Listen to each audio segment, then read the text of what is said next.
Nesse vídeo vamos falar da lei e do evangelho. A lei é cancelada em Cristo de 3 maneiras.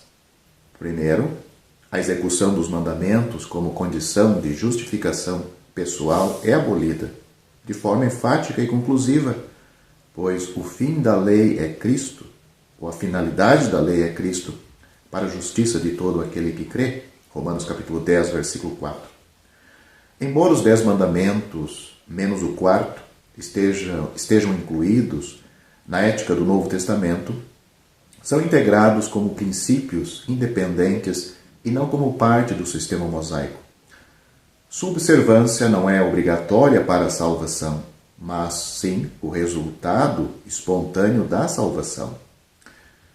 Segundo ponto é que a execução das ordenanças da lei, como meio de alguém ser aceito por Deus, está agora superada, uma vez que as ordenanças religiosas da dispensação mosaica não passavam de tipos e sombras dos quais Cristo é o cumprimento e substância. Note isto em Colossenses capítulo 2, versículo 17, Hebreus capítulo 9, versículo 22, até o capítulo 10 de Hebreus, versículo 18.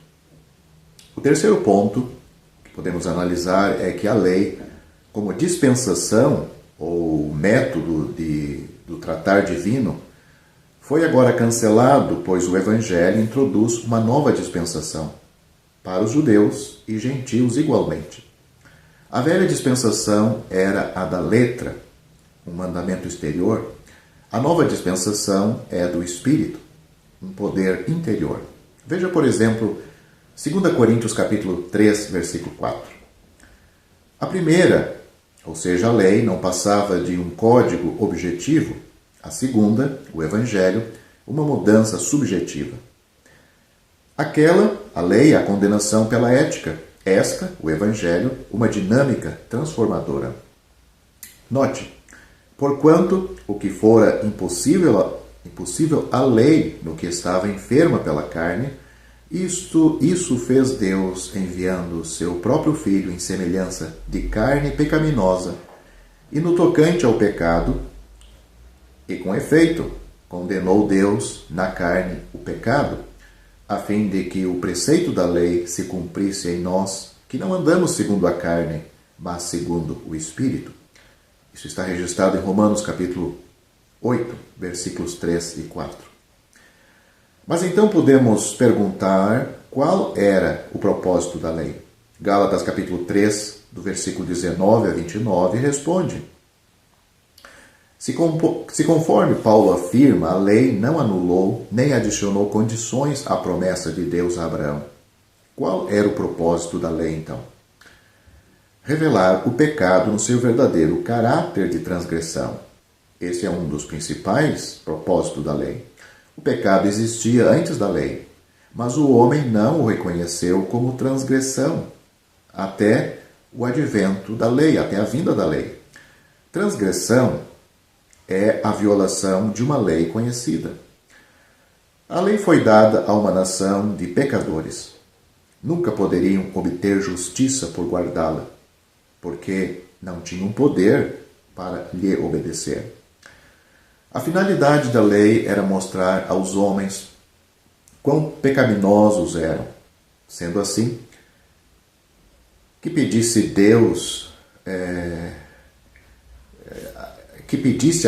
que eles pedissem a Deus que os salvasse por sua graça. Ao conhecer a lei que os condenava, deviam pedir a Deus a salvação.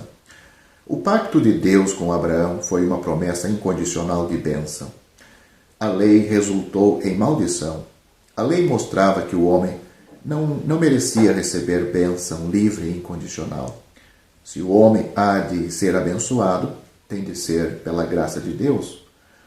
O descendente prometido para Abraão é Cristo. A lei foi dada, portanto, como medida temporária até a vinda de Cristo. A bênção prometida a Abraão era para vir por meio dele, por meio de Cristo. O pacto entre dois partidos requer um mediador, um intermediário. A lei envolvia duas partes contraentes, Deus e Israel. Moisés serviu de intermediário, como temos em Deuteronômio, capítulo 5, versículo 5, e os anjos eram os mensageiros de Deus fazendo a entrega da lei a Moisés. Leia Deuteronômio capítulo 33, versículo 2, Salmo capítulo 68, versículo 17, Hebreus capítulo 2, versículo 2. A participação de Moisés e dos anjos trata da distância que havia entre Deus e seu povo, e de um povo que não estava em condições de comparecer perante Deus. Se houvesse apenas uma parte contratante no pacto, e esta fizesse uma promessa incondicional, não exigindo nada da outra parte, não seria necessário um mediador. O fato de a lei necessitar de um mediador, implica que o homem tem de cumprir sua parte do pacto. Era essa a fraqueza da lei. Exigia obediência de quem não tinha poder para cumpri-la. Quando Deus fez a sua promessa a Abraão, Deus era a única parte contratante. Eis a força da promessa, tudo dependia de Deus e nada do homem. Não havia medianeiro, porque não era necessário. Embora pareça haver contradição entre esse argumento e o fato de que mais tarde Cristo é mencionado como o mediador da nova aliança, como alguns podem estar pensando ao me ouvir, como Hebreus capítulo 9, versículo 15, a palavra mediador tem outro sentido. Moisés serviu de mediador, recebendo a lei das mãos de Deus e entregando-o ao povo de Israel. Ele era o homem do meio, o representante do povo.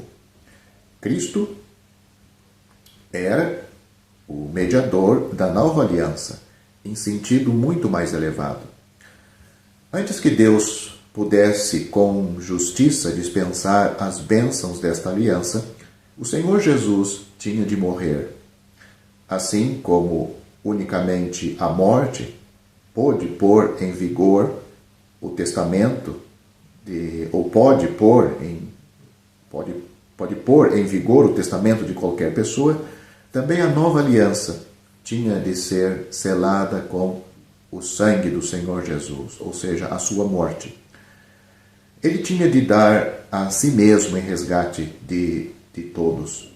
1 Timóteo capítulo 2, versículo 6.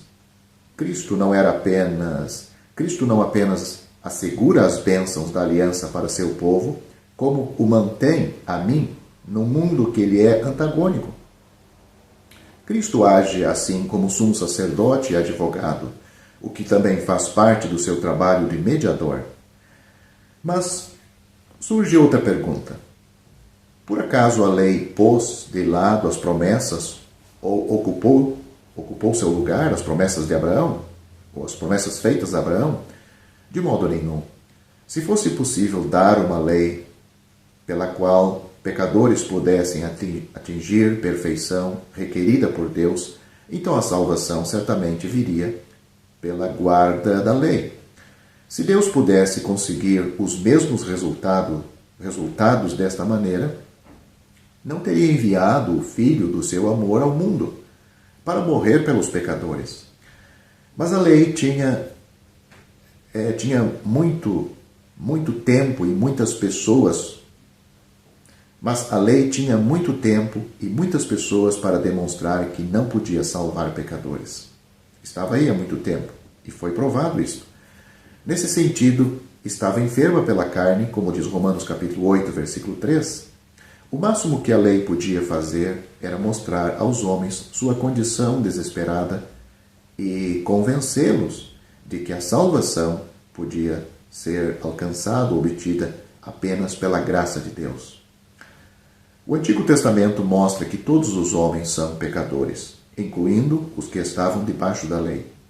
Era necessário que o homem fosse totalmente convencido do pecado, a fim de que, mediante a fé no Senhor Jesus Cristo, no valor da sua obra, do seu sacrifício, fosse a promessa da salvação concedida aos que creem.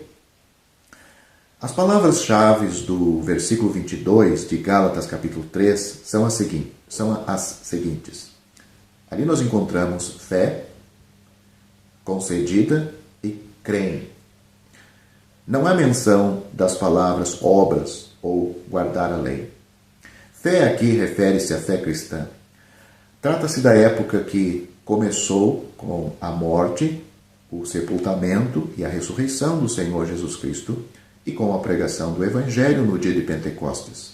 Antes disso, os judeus, encerrados, como se estivessem numa prisão ou sob custódia, eram cercados pelas demandas da lei e, visto que não podiam cumpri-las, precisavam limitar-se ao caminho da fé para a salvação.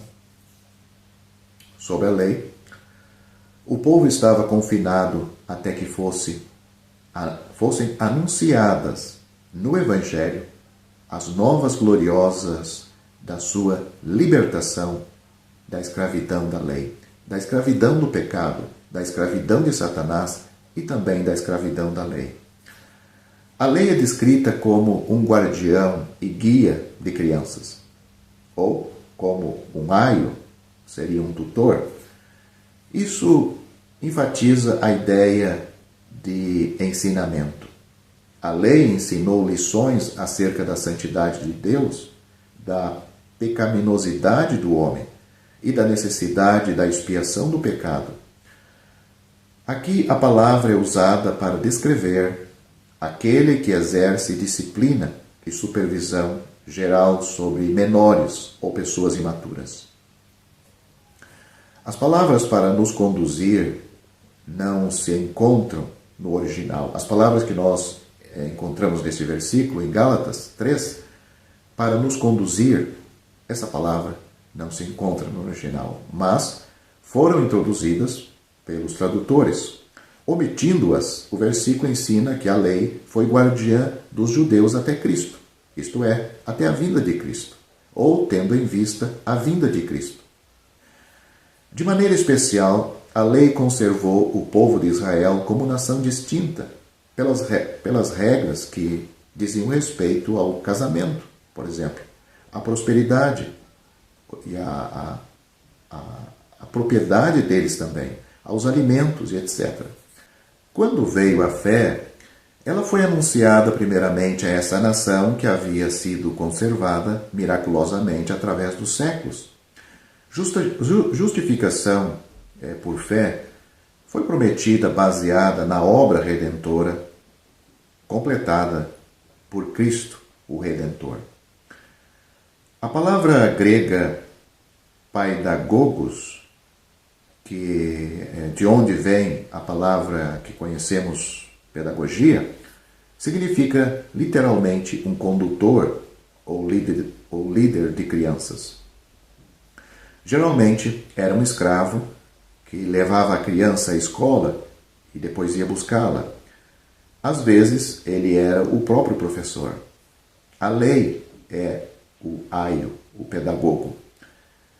Mas, uma vez que a fé em Cristo é aceita, o crente judeu já não permanece subordinado à lei. Quanto menos os gentios, como os gálatas, que nunca estiveram debaixo do aio. O versículo 24 de Gálatas, capítulo 3, ensina que o homem não é justificado pela lei. O versículo 25 ensina que a lei não é uma regra de vida para aquele que é justificado. Observe a mudança nos pronomes pessoais nesses versículos de nós, o pronome pessoal de nós para vós. Ao falar dos judeus como nós, Paulo mostrou que estavam confinados sobre a lei até a vinda de Cristo. A lei manteve-os um povo separado, manteve-os como um povo separado, para quem a justificação pela fé poderia ser pregada, como foi primeiramente aos judeus. Depois de serem justificados, deixaram de estar debaixo da lei, e seu caráter distintivo como judeu cessou. Daqui até o fim do capítulo, deste capítulo 3 de Gálatas, o pronome vós inclui os salvos entre os judeus e os gentios. Todos esses são filhos de Deus mediante a fé em Cristo Jesus. Paulo diz aos Gálatas, porque todos quantos fostes batizados em Cristo, já vos revestistes de Cristo. Gálatas capítulo 3, versículo 27. A união com Cristo, que aconteceu no momento da conversão, é confessada pelo batismo em água. Esse batismo não torna a pessoa membro de Cristo ou herdeira do reino de Deus. O batismo na água trata-se de uma identificação pública com Cristo. O que Paulo descreve como, aqui neste versículo, revestir-se de Cristo, tem esse sentido, quando ele foi batizado na água. Assim como um soldado se declara membro do exército por vestir a farda, do mesmo modo um crente se identifica como pertencendo a Cristo por ser batizado na água. Por este ato, ele confessa publicamente sua submissão à liderança e autoridades de Cristo. Ele mostra visivelmente que é filho de Deus. É claro que o apóstolo não está sugerindo que o batismo na água une uma pessoa a Cristo. Seria repudiar completamente sua tese básica de que a salvação é somente pela fé. Tampouco Paulo trata do batismo do Espírito Santo aqui, o que coloca, ou sendo o batismo no Espírito Santo, coloca o crente no corpo de Cristo. Não é o que ele trata aqui. Nós temos isso em 1 Coríntios, capítulo 12, versículo 13. O batismo do Espírito é invisível. O batismo do Espírito Santo é invisível. Não há nada que corresponda a um revestimento público de Cristo, como nós temos neste versículo 27 de Gálatas 3. Esse é um batismo em Cristo. Como os israelitas foram batizados em Moisés, identificando-se com ele como seu líder, da mesma maneira os crentes hoje são batizados em Cristo, significando que o reconheceu como seu verdadeiro Senhor. O batismo do crente significa também o sepultamento da carne e os esforços dela para conseguir justiça. Significa o fim da velha maneira de viver e o começo da nova. Sendo batizados na água, os Gálatas confessaram que haviam sido mortos com Cristo e que foram sepultados com Ele. Assim como Cristo morreu para a lei, do mesmo modo os Gálatas estavam mortos para a lei e não deviam desejar estar sujeitos a ela como regra de vida. Assim como Cristo, por sua morte, derrubou a distinção entre judeus e gentios, eles devem fazer morrer suas diferenças nacionais. Revestiram-se de Cristo no sentido de que levavam uma nova vida, ou seja, a vida de Cristo. A lei distinguia entre essas classes, judeus e gentios.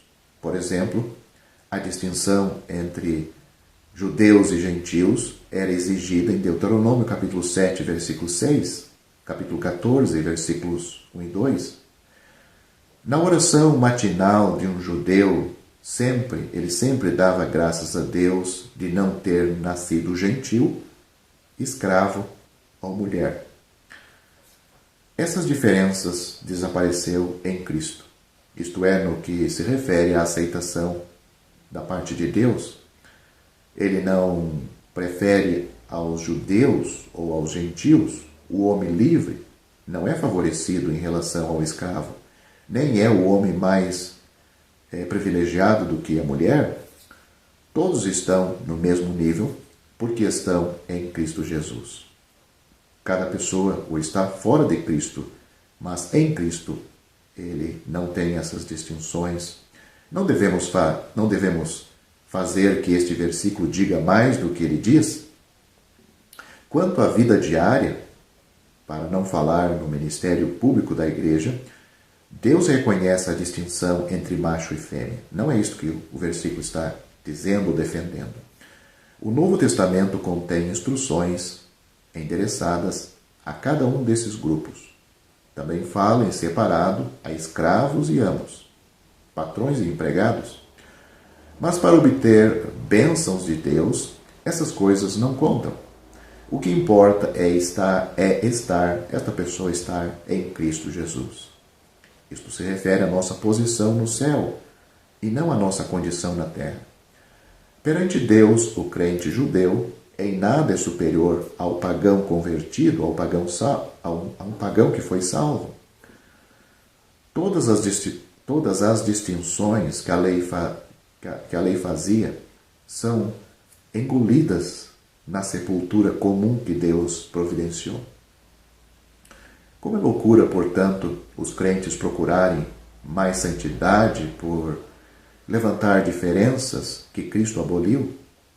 Enganados, os Gálatas foram induzidos a crer que podiam se tornar o descendente de Abraão por guardar a lei. Paulo mostra o contrário.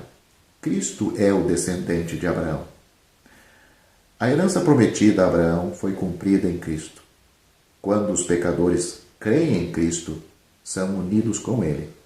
Assim, tornam-se descendência de Abraão e em Cristo herdam todas as bênçãos de Deus. Porque pela graça sois salvos por meio da fé. Isto não vem de vós, é um dom de Deus. Não vem das obras, para que ninguém se glorie. Efésios capítulo 2, versículos 8 e 9.